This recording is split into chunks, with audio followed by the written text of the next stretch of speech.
ਜਿਹੜੇ ਦਰਸ਼ਕ ਪੰਜਾਬੀ ਸਾਹਿਤ ਬਾਰੇ ਥੋੜੀ ਬਹੁਤ ਵੀ ਸਮਝ ਰੱਖਦੇ ਆ ਜਾਂ ਸਾਹਿਤ ਦੇ ਨਾਲ ਜੁੜੇ ਆ ਉਹਨਾਂ ਨੂੰ ਪਤਾ ਹੋਊਗਾ ਕਿ ਪੰਜਾਬੀ ਦਾ ਇੱਕ ਬਹੁਤ ਪ੍ਰਸਿੱਧ ਮੈਗਜ਼ੀਨ ਸਿਰਜਣਾ ਕਿਸੇ ਮੈਗਜ਼ੀਨ ਦਾ 200ਵਾਂ ਅੰਕ ਆਉਣਾ ਉਸ ਸਾਹਿਤ ਉਸ ਭਾਸ਼ਾ ਦੇ ਲਈ ਬਹੁਤ ਵੱਡੀ ਮਾਣ ਵਾਲੀ ਗੱਲ ਆ।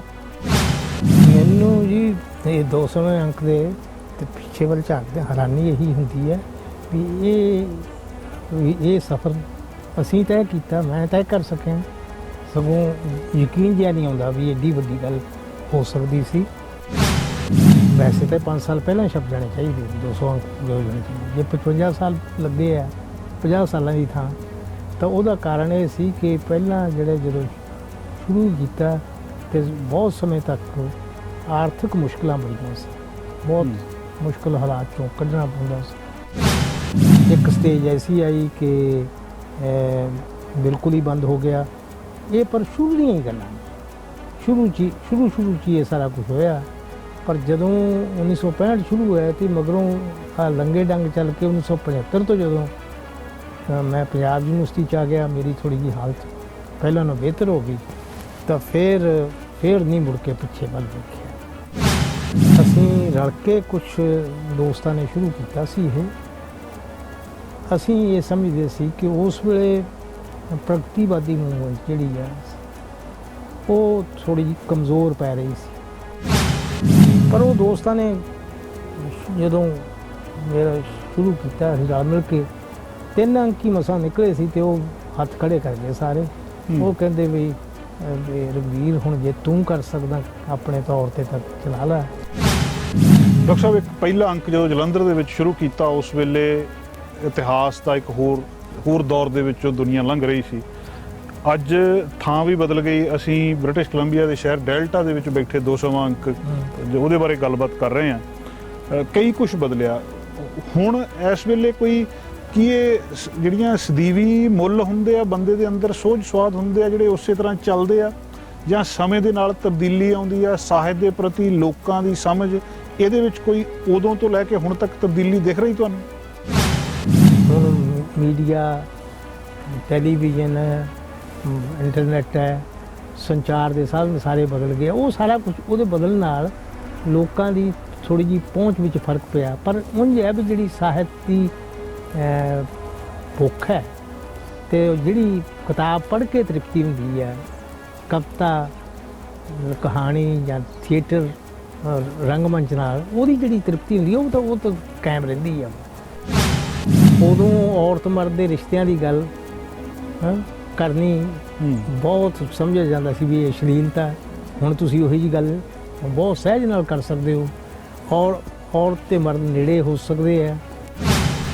ਸਿਰਜਣਾ ਦੀ ਮੈਨੂੰ ਲੱਗਦਾ ਜਿਹੜਾ ਪੂਰੇ ਹੁਣ ਤੱਕ ਇੱਕ ਵੱਡੀ ਗੱਲ ਇਹ ਹੋਈ ਵੀ ਇਹਨੂੰ ਡਿਜੀਟਲ ਕਰ ਦਿੱਤਾ। ਇਹਦਾ ਜਿਹੜੇ ਪੁਰਾਣੇ ਬਹੁਤ ਸਾਰੇ ਅੰਕ ਸੀਗੇ ਉਹ ਇੰਟਰਨੈਟ ਤੇ ਕਿਤੇ ਕੋਈ ਬੰਦਾ ਵੀ ਪੜ੍ਹ ਸਕਦਾ, ਸ਼ਾਇਦ ਬਹੁਤਿਆਂ ਨੂੰ ਪਤਾ ਨਾ ਵੀ ਹੋਵੇ।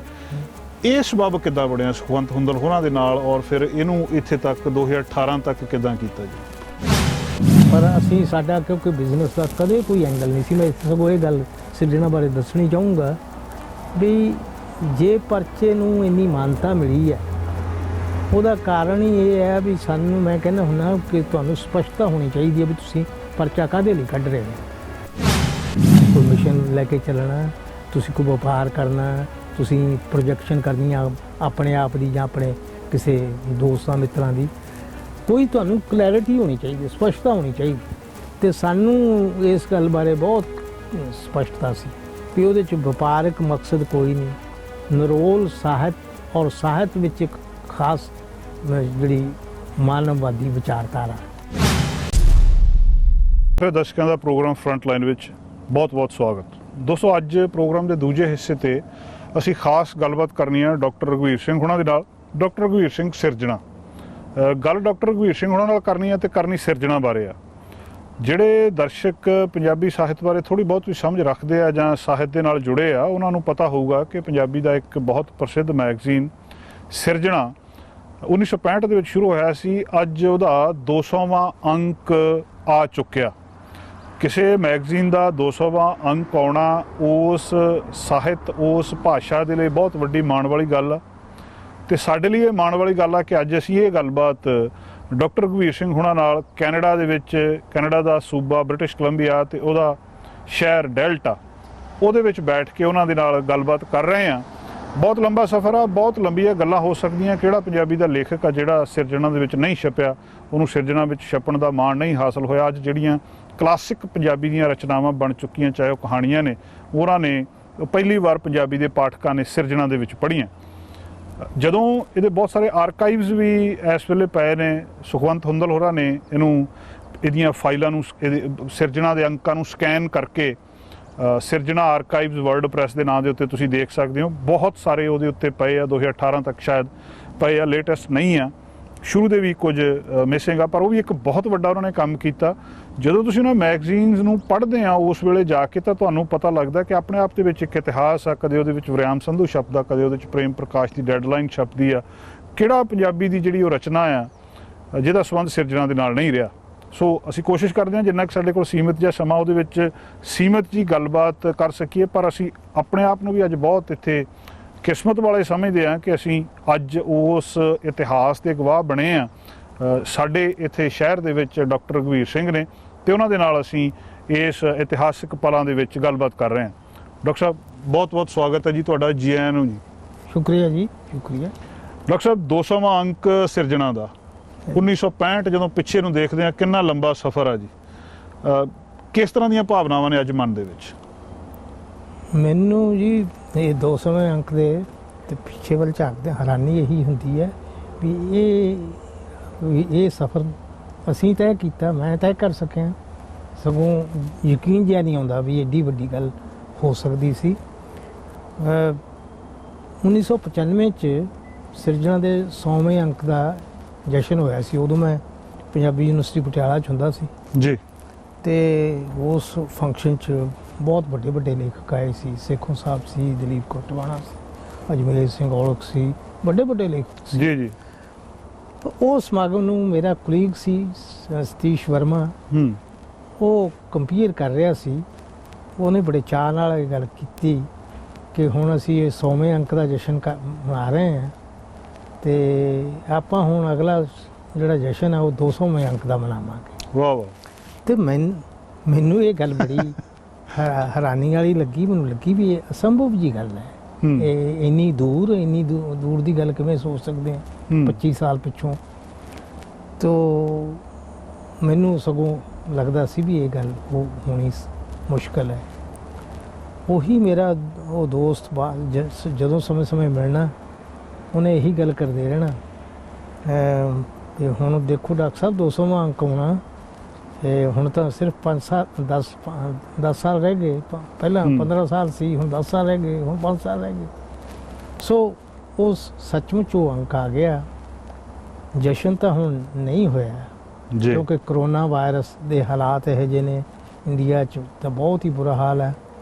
ਤੇ ਜਸ਼ਨ ਵਾਲੀ ਗੱਲ ਤਾਂ ਨਹੀਂ ਹੋ ਸਕੀ, ਪਰ ਬਹੁਤ ਵੱਡਕਾਰੀ ਅੰਕ ਹੈ ਇਹ 400 ਪੇਜਸ ਦਾ ਜੀ ਜਿਹੜਾ ਇਹ ਨਿਕਲਿਆ। ਤੇ ਮੈਨੂੰ ਇਹਦੇ ਵੱਲ ਜਦੋਂ ਮੈਂ ਵੇਖਦਾ ਤਾਂ ਮੈਨੂੰ ਇਹ ਸੱਚਮੁੱਚ ਹੈਰਾਨੀ ਹੁੰਦੀ ਆ ਵੀ ਇਹ ਕੰਮ ਹੋ ਸਕਿਆ। ਖੁਸ਼ੀ ਤਾਂ ਹੋਣੀ ਹੀ ਹੈ ਕਿ 55 ਸਾਲ ਸੀ ਤੇ 55 ਸਾਲਾਂ 'ਚ 200 ਅੰਕ ਜਿਹੜੇ ਛਪੇ ਆ।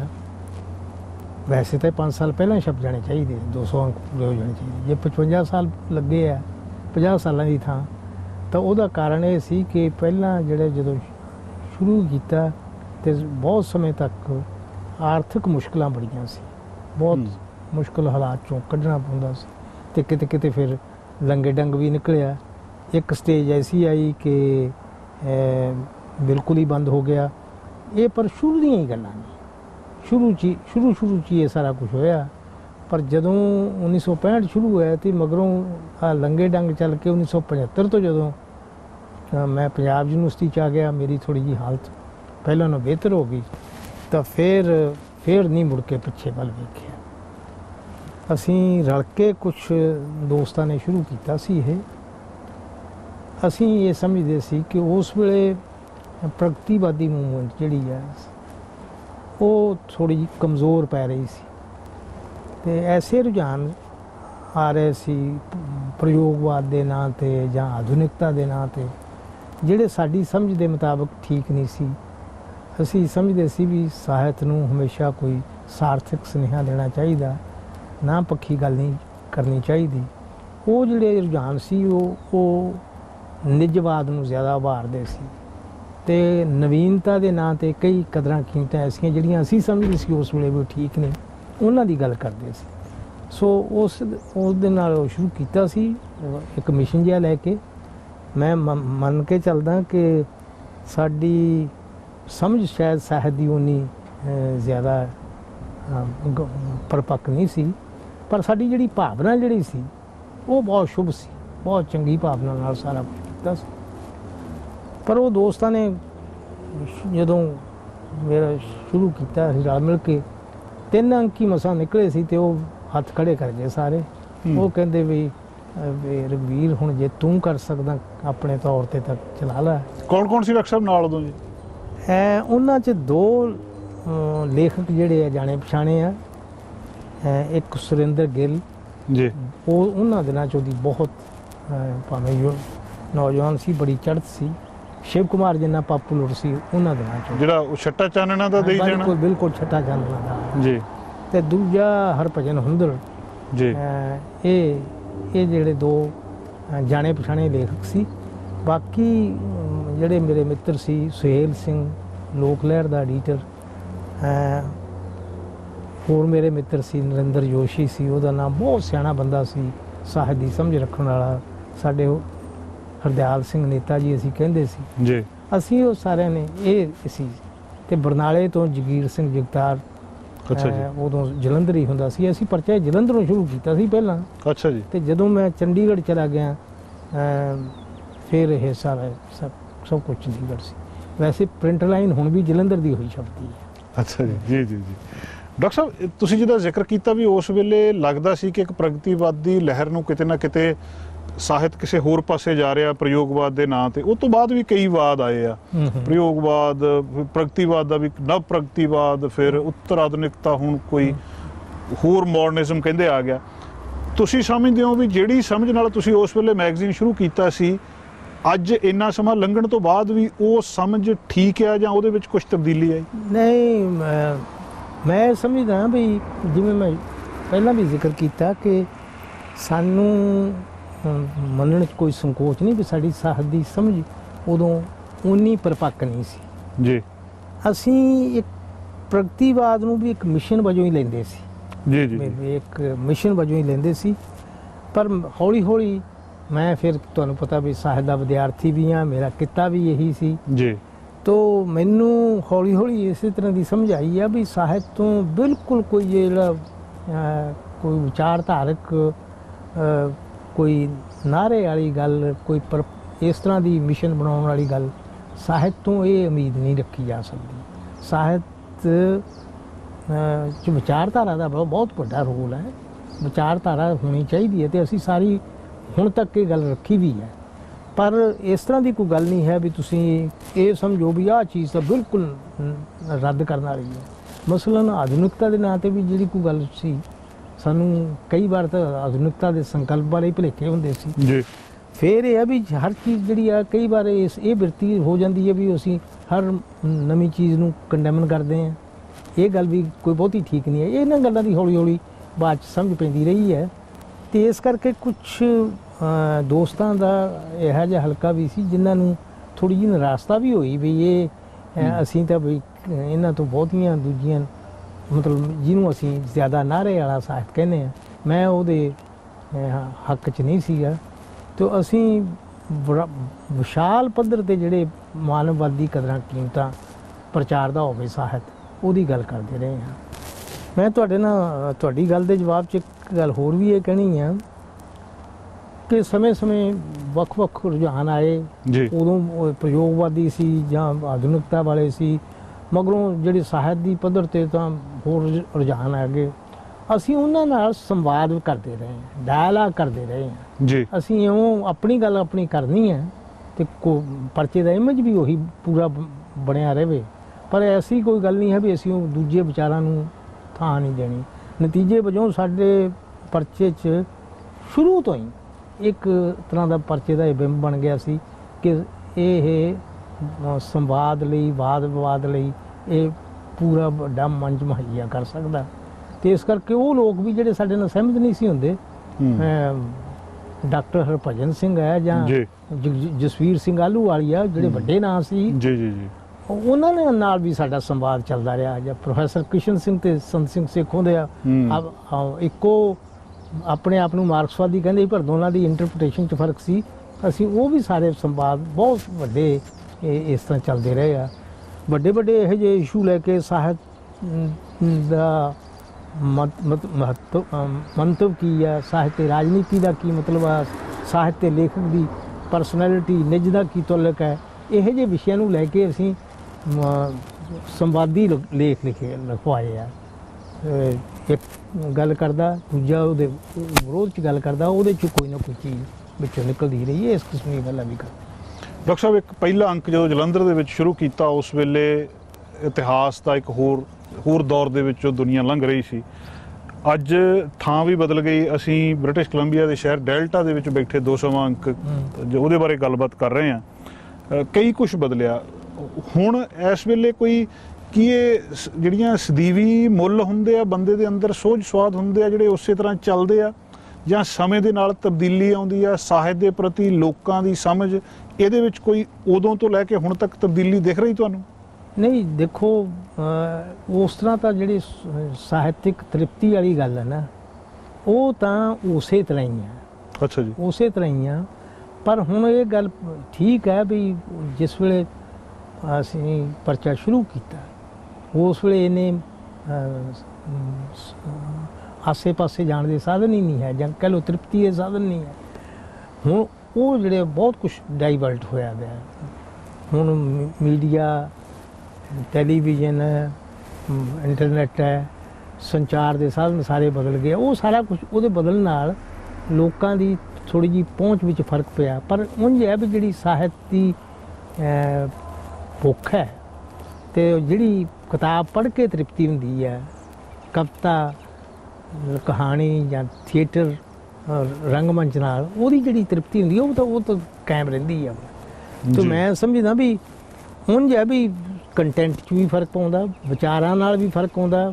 ਨਵੀਆਂ ਗੱਲਾਂ ਹੁਣ ਅੱਜ ਦੇ ਵੇਲਿਆਂ 'ਚ ਤੁਸੀਂ ਉਹ ਜਿਹੜਾ ਉਹ ਪਹਿਲਾਂ ਦਾ ਵੇਲਾ ਸੀ, ਉਦੋਂ ਔਰਤ ਮਰਦ ਦੇ ਰਿਸ਼ਤਿਆਂ ਦੀ ਗੱਲ ਕਰਨੀ ਬਹੁਤ ਸਮਝਿਆ ਜਾਂਦਾ ਸੀ ਵੀ ਇਹ ਅਸ਼ਲੀਲਤਾ। ਹੁਣ ਤੁਸੀਂ ਉਹੀ ਜਿਹੀ ਗੱਲ ਬਹੁਤ ਸਹਿਜ ਨਾਲ ਕਰ ਸਕਦੇ ਹੋ, ਔਰ ਔਰਤ ਤੇ ਮਰਦ ਨੇੜੇ ਹੋ ਸਕਦੇ ਆ। ਤੇ ਹੁਣ ਤਾਂ ਸਗੋਂ ਆਹ ਸਮਲਿੰਗਿਕਤਾ ਤੱਕ ਦੀ ਵੀ ਗੱਲ ਹੋ ਸਕਦੀ ਹੈ। ਸਾਡੀ ਸੁਸਾਇਟੀ ਹਜੇ ਫਿਰ ਇਸ ਮਾਮਲੇ 'ਚ ਕਾਫੀ ਪਿੱਛੇ ਹੈ। ਇਹ ਜਿਹੜੀ ਜਿੱਥੇ ਆਪਾਂ ਬੈਠੇ ਆ, ਇਹਨਾਂ ਮੁਲਕਾਂ 'ਚ ਤਾਂ ਬਹੁਤ ਗੱਲਾਂ ਅੱਗੇ ਚਲੀ ਗਈਆਂ। ਉਹ ਸਾਰਾ ਕੁਝ ਵਿਚਾਰਾਂ 'ਚ ਵੀ, ਸਮਝ ਵਿੱਚ ਵੀ ਫਰਕ ਆਉਂਦਾ। ਤੋ ਇਸ ਕਰਕੇ ਜਿਵੇਂ ਅਸੀਂ ਪੰਜਾਬੀ ਸੱਭਿਆਚਾਰ ਦੀ ਗੱਲ ਕਰਦੇ ਹਾਂ ਜੀ, ਕਈ ਵਾਰ ਉਹਨਾਂ ਗੱਲਾਂ ਨੂੰ ਪਸੰਦ ਕੀਤਾ ਜਾਂਦਾ ਜਿਹੜੀਆਂ ਗੱਲਾਂ ਵੀ ਐਵੇਂ ਪਿੱਛੇ ਰਹਿ ਗਈਆਂ ਨੇ, ਜਦ ਕਿ ਕਈ ਗੱਲਾਂ ਤਰੱਕੀ ਦੇ ਨਾਲ ਬਦਲਦੀਆਂ ਨੇ। ਸੱਭਿਆਚਾਰ ਸਾਰਾ ਹੀ ਬਦਲਦਾ ਹੁੰਦਾ, ਤੇ ਉਹਦੇ ਵੱਲ ਕੀ ਪਹੁੰਚ ਹੋਵੇ ਵੀ ਅਸੀਂ ਕਿਸੇ ਗੱਲ ਤੇ ਰੁਦਨ ਕਰੀ ਜਾਣਾ ਵੀ ਇਹ ਚੀਜ਼ ਨਹੀਂ ਰਹੇਗੀ, ਨਵੀਂ ਨੂੰ ਪਸੰਦ ਕਰਨਾ, ਉਹ ਸਾਰੇ ਫਰਕ ਤਾਂ ਪੈਂਦਾ ਹੀ ਹੈ। ਤੋ ਲਿਟਰੇਚਰ ਵੈਸੇ ਜਿਹੜਾ ਇਹ ਕਹਿੰਦੇ ਆ ਵੀ ਇਹ ਨਵੇਂ ਮੀਡੀਆ ਦੇ ਆਉਣ ਨਾਲ ਕੋਈ ਅਖਬਾਰਾਂ, ਰਸਾਲਿਆਂ, ਕਿਤਾਬਾਂ ਤੇ ਫਰਕ ਪੈਂਦਾ, ਉਹ ਉਸ ਤਰ੍ਹਾਂ ਦਾ ਫਰਕ ਨਹੀਂ ਪਿਆ। ਡਾਕਟਰ ਸਾਹਿਬ, ਜਿਹੜੀ ਹੁਣ ਸਿਰਜਣਾ ਦੀ ਮੈਨੂੰ ਲੱਗਦਾ ਜਿਹੜਾ ਪੂਰੇ ਹੁਣ ਤੱਕ ਇੱਕ ਵੱਡੀ ਗੱਲ ਇਹ ਹੋਈ ਵੀ ਇਹਨੂੰ ਡਿਜੀਟਲ ਕਰ ਦਿੱਤਾ। ਇਹਦਾ ਜਿਹੜੇ ਪੁਰਾਣੇ ਬਹੁਤ ਸਾਰੇ ਅੰਕ ਸੀਗੇ ਉਹ ਇੰਟਰਨੈਟ ਤੇ ਕਿਤੇ ਕੋਈ ਬੰਦਾ ਵੀ ਪੜ੍ਹ ਸਕਦਾ, ਸ਼ਾਇਦ ਬਹੁਤਿਆਂ ਨੂੰ ਪਤਾ ਨਾ ਵੀ ਹੋਵੇ। ਇਹ ਸਬਬ ਕਿੱਦਾਂ ਬਣਿਆ ਸੁਖਵੰਤ ਹੁੰਦਲ ਹੋਰਾਂ ਦੇ ਨਾਲ, ਔਰ ਫਿਰ ਇਹਨੂੰ ਇੱਥੇ ਤੱਕ 2018 ਤੱਕ ਕਿੱਦਾਂ ਕੀਤਾ ਜੀ?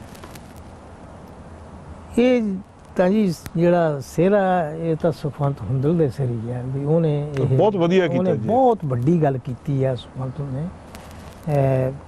ਉਂਝ ਹੈ ਵੀ ਬਹੁਤ ਸਾਰੇ ਇਸ ਵੇਲੇ ਜਿਹੜੇ ਮੈਗਜ਼ੀਨ, ਅਖਬਾਰਾਂ ਨੇ ਉਹ ਸਾਰੇ ਡਿਜੀਟਲ ਹੋ ਗਏ ਆ, ਸਾਰੇ ਆਨਲਾਈਨ ਮਿਲਦੇ ਆ। ਤੇ ਸਾਡਾ ਵੀ ਇਸ ਤਰ੍ਹਾਂ ਦਾ ਖਿਆਲ ਤਾਂ ਸੀ ਵੀ ਕਾਫੀ ਦੇਰ ਤੋਂ ਵੀ ਇਹ ਗੱਲ ਹੋਣੀ ਚਾਹੀਦੀ ਹੈ, ਪਰ ਸਮਝ ਲਓ ਵੀ ਇੱਕ ਤਾਂ ਸਾਨੂੰ ਅਜੇ ਪੂਰੀ ਸਮਝ ਨਹੀਂ ਸੀ ਵੀ ਇਹ ਕਿਵੇਂ ਹੋਵੇ, ਤੇ ਜਾਂ ਘੋਲ ਕਹਿ ਲਓ। ਇਸ ਮਾਮਲੇ 'ਚ ਜੀ ਜੀ ਜੀ ਇਸ ਮਾਮਲੇ 'ਚ ਉਹਨੇ ਸੁਖਵੰਤ ਨੇ ਬਹੁਤ ਪਹਿਲ ਕੀਤੀ ਹੈ। ਉਹਨੇ ਮੈਨੂੰ ਕਈ ਸਾਲ ਪਹਿਲਾਂ ਇਹ ਗੱਲ ਕਹੀ ਸੀ ਵੀ ਡਾਕਟਰ ਸਾਹਿਬ ਤੁਸੀਂ ਕਰੋ। ਸਾਨੂੰ ਤਾਂ ਉੱਥੇ ਇੰਡੀਆ 'ਚ ਬੈਠਿਆਂ ਨੂੰ ਇਹੋ ਜਿਹਾ ਖਰਚ ਵੀ ਬਹੁਤ ਵੱਡਾ ਲੱਗਦਾ ਸੀ ਵੀ ਇਹ ਕਿਵੇਂ ਕਰਾਂਗੇ, ਇਹਦੇ ਲਈ ਟੈਕਨੀਕਲੀ ਜਾਣਨ ਵਾਲੇ ਬੰਦੇ ਉਹ ਸਾਰਾ ਕੁਝ ਕਰਨਗੇ।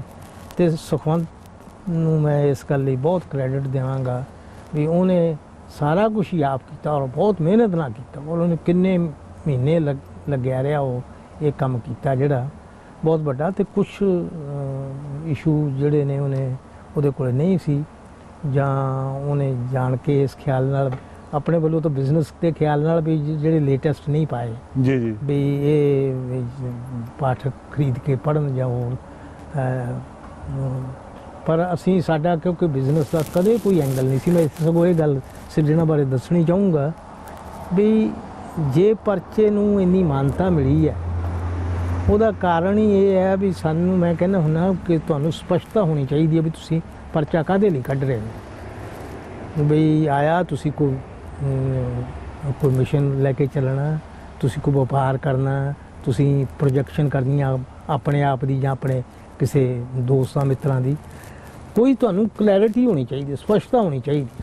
ਅਤੇ ਸਾਨੂੰ ਇਸ ਗੱਲ ਬਾਰੇ ਬਹੁਤ ਸਪਸ਼ਟਤਾ ਸੀ ਵੀ ਉਹਦੇ 'ਚ ਵਪਾਰਕ ਮਕਸਦ ਕੋਈ ਨਹੀਂ। ਨਰੋਲ ਸਾਹਿਤ ਔਰ ਸਾਹਿਤ ਵਿੱਚ ਇੱਕ ਖਾਸ ਜਿਹੜੀ ਮਾਨਵਵਾਦੀ ਵਿਚਾਰਧਾਰਾ। ਡਾਕਟਰ ਸਾਹਿਬ ਹੁਣ ਤੱਕ ਦੇ ਤਜਰਬੇ 'ਚੋਂ ਕੀ ਲੱਗਦਾ ਵੀ ਜੇ ਇਹਨੂੰ ਵਪਾਰਕ ਬਣਾਉਣਾ ਹੋਵੇ ਸਾਹਿਤਕ, ਪੰਜਾਬੀ ਸਾਹਿਤਕ ਮੈਗਜ਼ੀਨ ਨੂੰ ਬਣ ਸਕਦਾ ਜੇ ਕੋਈ ਚਾਹਵੇ, ਕਿ ਮਜਬੂਰੀ ਆ ਵੀ ਫਿਰ ਇਹ ਕਹਿਣਾ ਹੀ ਇੱਦਾਂ ਪੈਣਾ? ਨਹੀਂ, ਘੱਟੋ ਘੱਟ ਮੈਂ ਸਿਰਜਣਾ ਬਾਰੇ ਕਹਿ ਸਕਦਾ ਸਿਰਜਣਾ ਇਸੇ ਰੂਪ 'ਚ ਹੀ ਚੱਲ ਸਕਦਾ। ਸਿਰਜਣਾ ਵਪਾਰਕ ਬਣ ਕੇ ਨਹੀਂ ਚੱਲ ਸਕਦਾ ਹੈ। ਅਤੇ ਇਹ ਜਿਹੜੀ ਗੱਲ ਹੈ ਤਾਂ ਮੈਨੂੰ ਕਈ ਮਿੱਤਰਾਂ ਨੇ ਇਹ ਗੱਲ ਤਾਂ ਕਹੀ ਹੈ, ਬੜੇ ਸ਼ੁਭ ਚਿੰਤਕ ਨੇ ਜਿਹੜੇ ਸਫਲ ਨੇ। ਪਰ ਜਿਹੜੀ ਮੇਰੀ ਟ੍ਰੇਨਿੰਗ ਹੈ, ਜਿਹੜੀ ਮੇਰਾ ਪਿਛੋਕੜ ਹੈ, ਜਿਹੜੀ ਮੇਰੀ ਸਮਝ ਹੈ, ਉਹਦੇ ਮੁਤਾਬਕ ਮੈਂ ਤਾਂ ਇਹ ਕੰਮ ਨਹੀਂ ਕਰ ਸਕਦਾ। ਅਤੇ ਮੈਨੂੰ ਲੱਗਦਾ ਵੀ ਜਿਵੇਂ ਸੰਭਵ ਨਹੀਂ ਹੈ। ਪਰ ਜਿਹੜੀ ਗੱਲ ਤੁਸੀਂ ਕਹਿੰਦੇ ਹੋ ਵੀ ਜੇ ਕੋਈ ਚੰਗਾ ਅਦਾਰਾ ਕੋਈ ਇਸ ਤਰ੍ਹਾਂ ਦਾ ਜਿਹੜਾ ਵਪਾਰਕ ਪੱਖ ਨੂੰ ਵੀ ਧਿਆਨ 'ਚ ਰੱਖ ਸਕਦਾ ਹੋਵੇ ਅਤੇ ਉਹ ਚਲਾ ਸਕੇ, ਐਸੀ ਅਸੰਭਵ ਗੱਲ ਕੋਈ ਨਹੀਂ ਹੈ ਕਿ ਹੋ ਤਾਂ ਸਕਦਾ। ਪਰ ਸਿਰਜਣਾ ਦਾ ਨਹੀਂ ਹੈ। ਸਿਰਜਣਾ ਦਾ ਕਰੈਕਟਰ ਜੋ ਬਣ ਚੁੱਕਿਆ ਉਹ ਇਸੇ ਕਰੈਕਟਰ ਨਾਲ ਹੀ ਚੱਲ ਸਕਦਾ, ਉਹ ਫਿਰ ਸਿਰਜਣਾ ਹੀ ਰਹੇਗਾ ਹੈ। ਮੈਂ ਹੁਣ ਐਤਕੀ ਦੇ ਜਿਹੜਾ 200ਵਾਂ ਇਸ਼ੂ ਹੈ ਉਹਦੇ 'ਚ ਮੈਂ ਗੱਲ ਵੀ ਇਹ ਕੀਤੀ ਹੈ ਵੀ ਜੇ ਮੈਨੂੰ ਉਦੋਂ 25 ਸਾਲ ਬਹੁਤ ਦੂਰ ਲੱਗਦੇ ਸੀ, ਭਾਵੇਂ ਹੁਣ ਉਹ ਬੀਤ ਗਏ ਨੇ। ਹੁਣ ਅਗਲਾ ਸਮਾਂ ਵੀ ਮੈਨੂੰ ਇਵੇਂ ਹੀ ਲੱਗਦਾ ਵੀ ਇਹ ਜੇ ਮੈਂ ਲੰਮੇ ਦਾਈਏ ਨਹੀਂ ਕਰ ਸਕਦਾ ਉਸ ਹਾਲ ਵਿੱਚ ਵੀ ਇਹ ਕਿਵੇਂ ਚੱਲੇਗਾ। ਅਤੇ ਮੈਂ ਇਹ ਸੋਚਦਾ ਵੀ ਜੇ ਕੋਈ ਵਿਧ ਬਣ ਜਾਏ, ਚੱਲਦਾ ਰਹੇ ਤਾਂ ਠੀਕ ਆ, ਪਰ ਚੱਲਦਾ ਰਹੇ ਇਸੇ ਸ਼ਕਲ ਵਿੱਚ, ਇਸੇ। ਅਤੇ ਜੇ ਨਹੀਂ ਇਹ ਸ਼ਕਲ ਇਹਦੀ ਨਿਭ ਸਕਦੀ ਇਸ ਤਰ੍ਹਾਂ, ਤਾਂ ਫਿਰ ਉਹਨੂੰ ਚਲਾਉਣ ਦਾ ਕੋਈ ਮਕਸਦ ਨਹੀਂ ਰਹਿ ਜਾਂਦਾ। ਫਿਰ ਸਿਰਫ ਨਾ ਹੈ। ਮੈਨੂੰ ਕਹਿੰਦੇ ਆਉਂਦਾ ਥੋੜ੍ਹਾ ਜਿਹਾ ਡਰ ਵੀ ਲੱਗਦਾ, ਸੰਕੋਚ ਹੈ ਨਾਲ। ਮੈਂ ਕਹਿੰਦਾ ਵੀ ਪ੍ਰੀਤ ਲੜੀ ਐਡਾ ਵੱਡਾ ਨਾਮ ਆ। ਪ੍ਰੀਤ ਲੜੀ ਨੇ ਪੰਜਾਬੀ ਸਾਹਿਤ ਸੱਭਿਆਚਾਰ ਨੂੰ ਬਹੁਤ ਕੁਛ ਦਿੱਤਾ। ਗੁਰਬਖਸ਼ ਸਿੰਘ ਦੇ ਵੇਲੇ, ਫਿਰ ਨਵਤੇਜ ਸਿੰਘ ਦੇ ਵੇਲੇ ਬਹੁਤ ਕੁਛ ਹੋਇਆ। ਪਰ ਹੁਣ ਵੀ ਪ੍ਰੀਤ ਲੜੀ ਚੱਲ ਰਹੀ ਹੈ। ਪਰ ਹੁਣ ਪ੍ਰੀਤ ਲੜੀ ਜਿਹੜੀ ਹੈ ਉਹਦਾ ਕਿਸੇ ਨੂੰ ਪਤਾ ਵੀ ਨਹੀਂ। ਇਸ ਕਰਕੇ ਮੈਂ ਕਹਿੰਦਾ ਵੀ ਜੇ ਇਸ ਤਰ੍ਹਾਂ ਚੱਲਣਾ ਹੈ ਉਹ ਨਹੀਂ ਸਿਰਜਣਾ ਚੱਲੇ ਜ਼ਰੂਰ। ਜਿਹੜਾ ਇਹਦਾ ਇਮੇਜ ਬਣਿਆ ਇੰਨਾ ਉਹ ਸ਼ੁਰੂ 'ਚ ਹੀ ਇਹ ਜਿਹੜਾ ਉਹਦਾ ਹੋ ਗਿਆ ਸੀ ਕਿ ਪ੍ਰੋਗਰੈਸਿਵ ਰੁਝਾਨ ਰੱਖਣਾ, ਇੱਕ ਖਾਸ ਇੰਟਲੈਕਚੁਅਲ ਲੈਵਲ 'ਤੇ ਖਾਸ ਲਿਟਰੇਰੀ ਲੈਵਲ ਨੂੰ ਕਾਇਮ ਰੱਖਣਾ, ਉਹ ਵੀ ਗੱਲ। ਅਤੇ ਉਹਦੇ ਕਰਕੇ ਸਾਰੇ ਪੰਜਾਬੀ ਸਾਹਿਤ ਜਗਤ ਨੇ ਉਹਨੂੰ ਪ੍ਰਵਾਨਗੀ ਦਿੱਤੀ ਸੀ। ਡਾਕਟਰ ਸਾਹਿਬ ਉਦੋਂ ਤੋਂ ਲੈ ਕੇ ਹੁਣ ਤੱਕ ਕਈ ਮੈਗਜ਼ੀਨ ਆਏ, ਕਈ ਜਿਹੜੇ ਮੈਗਜ਼ੀਨ ਬੰਦ ਹੋਏ, ਕਈ ਆਏ। ਤੁਹਾਨੂੰ ਲੱਗਦਾ ਵੀ ਅੱਜ ਕਿਸੇ ਨੇ ਸਾਹਿਤਕ ਮੈਗਜ਼ੀਨ ਸ਼ੁਰੂ ਕਰਨਾ, ਜਦੋਂ ਤੁਸੀਂ ਸ਼ੁਰੂ ਕੀਤਾ ਸੀ ਬਹੁਤ ਸਾਰੀਆਂ ਔਕੜਾਂ ਸੀ, ਬਹੁਤ ਸਾਰੀਆਂ ਸਮੱਸਿਆ ਸੀ, ਪਾਠਕ ਸੀ, ਲੇਖਕਾਂ ਦੀ ਆਪਣੀ ਗਰੁੱਪਬਾਜ਼ੀ ਸੀ, ਉਹਦੇ ਨਾਲੋਂ ਕੁਛ ਸੁਧਾਰ ਹੋਇਆ, ਕੋਈ ਤਬਦੀਲੀ ਆਈ, ਜਾਂ ਗੱਲ ਉਦਾਂ ਦੀ ਖੜੀ ਹੈ? ਨਹੀਂ, ਇਹਦੇ ਬਾਰੇ ਮੈਂ ਇੰਨਾ ਹੀ ਕਹਿ ਸਕਦਾ ਵੀ ਪਰਚੇ ਤਾਂ ਬੜੇ ਬਾਅਦ ਵੀ ਬੜੇ ਨਿਕਲੇ ਹੈ ਜੀ ਤੇ ਬੜੇ ਅੱਛੇ ਨਿਕਲੇ ਆ। ਉਹਦਾ ਫਰਕ ਇੱਕ ਪੈ ਗਿਆ ਵੀ ਸੱਚੀ ਗੱਲ ਵੀ ਹੁਣ ਜਿਹੜੇ ਵੀ ਬੰਦੇ ਪਰਚੇ ਕੱਢਣ ਵਾਲੇ ਆ, ਜਿਸ ਤਰ੍ਹਾਂ ਦੀ ਸਾਡੀ ਹਾਲਤ, ਮਾਲੀ ਹਾਲਤ ਸੀ, ਜਾਂ ਸਾਡੀ ਕਿ ਸਾਰੇ ਸਮੁੱਚੇ ਹੀ ਸਾਡੇ ਜੋ ਲੋਕ ਸਾਹਿਤ ਨਾਲ ਜੁੜੇ ਹੋਏ ਨੇ, ਉਹਨੇ ਵਸੀਲਿਆਂ ਵਾਲੇ ਨਹੀਂ ਸੀ ਹੋ ਸਕਦੇ।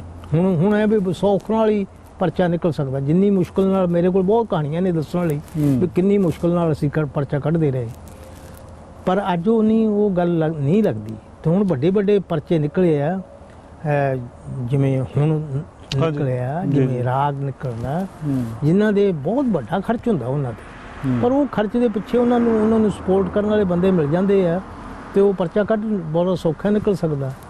ਤੇ ਸਾਡੇ ਕਿੱਤੇ 'ਚ ਜਿਹੜੇ ਜੁੜੇ ਨੇ ਪੜ੍ਹੇ ਲਿਖੇ ਬੰਦੇ, ਉਹਨਾਂ ਨੂੰ ਹੁਣ ਇੰਡੀਆ 'ਚ ਵੀ ਉਹ ਆਰਥਿਕ ਪੱਧਰ ਤੇ ਉਹਦੇ ਮਾੜੇ ਹਾਲਤ ਨਹੀਂ। ਜੇ ਕੋਈ ਥੋੜਾ ਜਿਹਾ ਸ਼ੌਕ ਰੱਖਦਾ ਹੋਵੇ ਜੀ ਤਾਂ ਉਹ ਇੰਨਾ ਕੁ ਖਰਚ ਕੱਢ ਵੀ ਸਕਦਾ। ਡਾਕਟਰ ਸਾਹਿਬ, ਕਈ ਵਾਰੀ ਗੱਲ ਕਰਦੇ ਤੁਸੀਂ, ਕਈ ਇਹਨਾਂ ਪੀੜ੍ਹੀਆਂ ਦੇ ਸਾਡੀਆਂ ਕਹਾਣੀ ਦੇ, ਕਵਿਤਾ ਦੇ ਗਵਾਹ ਹੋ, ਕਈ ਵਾਰੀ ਗੱਲ ਕਰਦੇ ਵੀ ਪੰਜਾਬੀ ਕਹਾਣੀ ਵਰਿਆਮ ਸੰਧੂ, ਪ੍ਰੇਮ ਪ੍ਰਕਾਸ਼ ਤੋਂ ਗਾਂਹ ਨਹੀਂ ਤੁਰੀ, ਉੱਥੇ ਹੀ ਆ। ਕਵਿਤਾ ਸੁਰਜੀਤ ਪਾਤਰ ਤੋਂ ਬਾਅਦ ਉਸ ਪੱਧਰ ਦੀ ਦਿਸਦੀ ਨਹੀਂ, ਪਾਸ਼ ਪਾਤਰ ਤੋਂ ਬਾਅਦ ਉਸ ਤਰ੍ਹਾਂ ਹੋ ਗਿਆ। ਇਹ ਲੱਗਦਾ ਕਿ ਗੱਲ ਅੱਗੇ ਚੱਲ ਰਹੀ ਹੈ ਜਾਂ ਸਥਾਪਿਤ ਨਾ ਆ ਰਹੀ? ਮੇਰਾ ਇਹ ਨਹੀਂ ਹੈ ਵਿਚਾਰ, ਮੈਂ ਸਮਝਦਾ। ਦੇਖੋ ਇਹ ਜਿਹੜੇ ਜਿਵੇਂ ਵਰਿਆਮ ਸੰਧੂ ਆ ਜਾਂ ਸੁਰਜੀਤ ਪਾਤਰ ਆ, ਉਹ ਆਪੋ ਆਪਣੀ ਵਿਧਾ 'ਚ ਬਹੁਤ ਵੱਡੇ ਨਾਂ ਬਣ ਗਏ ਨੇ। ਇਹ ਜਿਹੜੇ ਇਹਦੇ ਲਈ ਤਾਂ ਇੱਕ ਟਾਈਮ ਲੱਗਦਾ ਹੁੰਦਾ ਇਸ ਤਰ੍ਹਾਂ ਦੀ ਸਥਾਪਤੀ ਲਈ। ਹੌਲੀ ਹੌਲੀ ਨਵੇਂ ਲੇਖਕ ਉੱਭਰਦੇ ਨੇ। ਕਿਸੇ ਵੇਲੇ ਵਰਿਆਮ ਜਾਂ ਪਾਤਰ ਵੀ ਉਸੇ ਤਰ੍ਹਾਂ ਦਾ ਹੀ ਸੀ, ਉਦੋਂ ਕੋਈ ਹੋਰ ਹੁੰਦੇ ਆ, ਕੁਛ ਨੌ ਸਿੰਬਲ ਬਣ ਜਾਂਦੇ ਨੇ ਜੀ। ਭਲੇ ਵੇਲਿਆਂ 'ਚ ਜਮੋਹਨ ਸੂਆ, ਅੰਮ੍ਰਿਤਾ ਪ੍ਰੀਤਮ ਹੈ, ਕਰਤਾਰ ਸਿੰਘ ਦੁੱਗਲ ਹੈ, ਵੱਡੇ ਨਾਂ ਨੇ। ਉਹ ਉਦੋਂ ਵੀ ਹੋਰ ਵੱਡੀ ਪੱਧਰ ਤੇ ਕੰਮ ਚੱਲਦਾ ਹੁੰਦਾ, ਪਰ ਕੁਛ ਨਾਮ ਸਿੰਬਲ ਬਣ ਜਾਂਦੇ ਨੇ। ਇਹ ਨਾਮ ਨੂੰ ਮੈਂ ਸਿੰਬਲ ਵਜੋਂ ਲੈਣਾ, ਪਰ ਜੇ ਤੁਸੀਂ ਦੇਖੋਗੇ ਅਜੇ ਸਥਾਪਿਤ ਹੋਣ ਵਾਲਿਆਂ 'ਚ ਨਵਿਆਂ 'ਚ ਵੀ ਬਥੇਰੇ ਤੁਹਾਨੂੰ ਮਿਲਣਗੇ। ਜਿੱਥੋਂ ਤੱਕ ਕਹਾਣੀ ਦਾ ਹੀ ਤਾਲੁਕ ਹੈ, ਮੈਂ ਸਮਝਦਾ ਵੀ ਮੈਂ ਸਾਰੇ ਲੋਕੀ ਮੰਨ ਕੇ ਚੱਲਦੇ ਆ ਕਿ ਬਹੁਤ ਅੱਛੀ ਕਹਾਣੀ ਸਿਰਜਣਾ ਸ਼ਬਦੀ ਹੈ। ਤੇ ਮੈਨੂੰ ਲੱਗਦਾ ਕਿੰਨੇ ਹੀ ਨਾਂ ਨੇ ਜਿਹੜੇ ਉੱਭਰ ਰਹੇ ਨੇ। ਉਹ ਠੀਕ ਹੈ ਵੀ ਉਹ ਕੋਈ ਇਤਿਹਾਸ ਕਈ ਵਾਰ ਕਿਸੇ ਨੂੰ ਬਹੁਤ ਜ਼ਿਆਦਾ ਪ੍ਰੋਜੈਕਸ਼ਨ ਦੇ ਦਿੰਦਾ ਜੀ ਹੈ, ਤਾਂ ਉਹ ਇਹਨਾਂ 'ਚੋਂ ਵੀ ਨਵਿਆਂ 'ਚੋਂ ਆਉਣੇ ਆ। ਮੈਨੂੰ ਸਗੋਂ ਟੈਲੈਂਟ ਜ਼ਿਆਦਾ ਹੈ ਜੀ ਜੀ ਜੀ, ਬਹੁਤ ਜ਼ਿਆਦਾ ਉੱਭਰ ਰਹੀ ਹੈ, ਐਸੀ ਨਹੀਂ ਗੱਲ। ਡਾਕਟਰ ਸਾਹਿਬ, ਬਹੁਤ ਸਾਰੀਆਂ ਗੱਲਾਂ ਤੁਹਾਡੇ ਨਾਲ, ਪਰ ਸਾਡੀ ਮਜਬੂਰੀ ਹੈ, ਸਮਾਂ ਸਾਡੇ ਕੋਲ ਇਜਾਜ਼ਤ ਨਹੀਂ ਦਿੰਦਾ। ਅੱਜ ਤੁਸੀਂ ਜ਼ਿਕਰ ਕੀਤਾ ਵੀ ਉਸ ਤਰ੍ਹਾਂ ਦਾ 100ਵੇਂ ਅੰਕ ਵਰਗਾ ਜਸ਼ਨ ਨਹੀਂ ਆ, ਪਰ ਮੈਨੂੰ ਲੱਗਦਾ ਹਰ ਲੇਖਕ ਜਿਹੜਾ ਸਿਰਜਣਾ 'ਚ ਛਪਿਆ ਜਾਂ ਨਹੀਂ, ਸਾਡੇ ਵਰਗੇ ਜਿਹੜੇ ਸਾਹਿਤ ਦੇ ਵਿਦਿਆਰਥੀ ਆ, ਸਿਰਜਣਾ ਪੜ੍ਹਦੇ ਆ, ਅੱਜ ਬਹੁਤ ਖੁਸ਼ ਆ। ਆਪਣੀ ਆਪਣੀ ਥਾਂ ਦੇ ਉੱਤੇ ਸਾਰੇ ਵੱਡਾ ਜਸ਼ਨ ਮਨਾ ਰਹੇ ਆ। ਇਸ ਗੱਲ ਦੀ ਗਵਾਹੀ ਜਿਹੜੀ ਹੈ ਸਾਰੇ ਦਿੰਦੇ ਆ, ਔਰ ਹਰ ਇੱਕ ਖੁਸ਼ ਔਰ ਇਸ ਆਸ ਦੇ ਵਿੱਚ ਆ।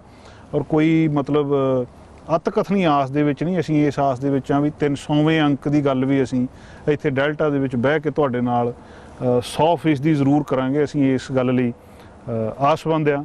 ਆਖਰ ਦੇ ਵਿੱਚ ਸਾਡੇ ਸਾਰੇ ਪਾਠਕਾਂ ਲਈ, ਸਾਡੇ ਦਰਸ਼ਕਾਂ ਲਈ ਚੈਨਲ ਪੰਜਾਬੀ ਦੇ ਕੋਈ ਸੁਨੇਹਾ ਜੀ? ਸੁਨੇਹੇ ਵਾਲੀ ਤਾਂ ਕੋਈ ਗੱਲ ਨਹੀਂ ਜੀ, ਮੈਂ ਤਾਂ ਇਹੀ ਸ਼ੇਅਰ ਕਰ ਸਕਦਾ ਵੀ ਹੁਣ ਇੱਕ ਐਸਾ ਮੌਕਾ ਹੈ 200ਵੇਂ ਅੰਕ ਤੇ ਮੈਂ ਸੋਚਦਾ, ਮੈਨੂੰ ਵੀ ਤਸੱਲੀ ਆ, ਬਹੁਤ ਸੰਤੁਸ਼ਟੀ ਇਸ ਗੱਲ ਦੀ ਕਿ ਬਹੁਤ ਵੱਡੇ ਲੇਖਕਾਂ ਦਾ ਇਹਨੂੰ ਸਾਥ ਰਿਹਾ ਸ਼ੁਰੂ ਤੋਂ, ਤੇ ਇੰਨੀਆਂ 3 ਪੀੜ੍ਹੀਆਂ ਜਿਹੜੀਆਂ ਨੇ ਜੀ ਇਹਦੇ 'ਚ ਨਵੇਂ ਲੇਖਕਾਂ ਦੀ ਉੱਭਰੀਆਂ ਨੇ। ਮੈਨੂੰ ਖੁਸ਼ੀ ਹੁੰਦੀ ਆ ਵੀ ਬਹੁਤ ਸਾਰੇ ਲੇਖਕ, ਵੱਡੇ ਲੇਖਕ ਜਿਹੜੇ ਸਥਾਪਿਤ ਹੋਏ ਨੇ, ਉਹ ਸਿਰਜਣਾ ਦੇ ਰਾਹੀਂ ਹੋਏ ਆ, ਸਿਰਜਣਾ ਦੇ ਇੰਟਰੋਡਿਊਸ ਕਰਾਏ ਆ, ਤੇ ਪ੍ਰੋਜੈਕਸ਼ਨ ਉਹਨਾਂ ਦੀ ਹੋਈ ਆ ਵੀ ਮੈਂ ਕਿਹਦਾ ਨਾਂ ਲਵਾਂ।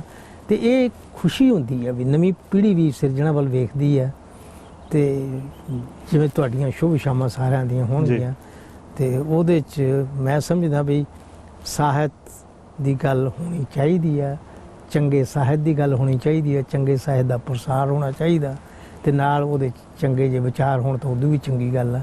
ਤੇ ਮੇਰਾ ਖਿਆਲ ਹੈ ਵੀ ਸਿਰਜਣਾ ਨੇ ਕੋਸ਼ਿਸ਼ ਕੀਤੀ ਹੈ, ਤੇ ਜੇ ਇਹਦੀ ਸਾਰੀ ਇੰਨੇ ਸਾਰੇ ਪਾਸੇ ਪ੍ਰਸ਼ੰਸਾ ਹੋ ਰਹੀ ਹੈ ਤੇ ਮੈਨੂੰ ਵੀ ਖੁਸ਼ੀ ਹੈ।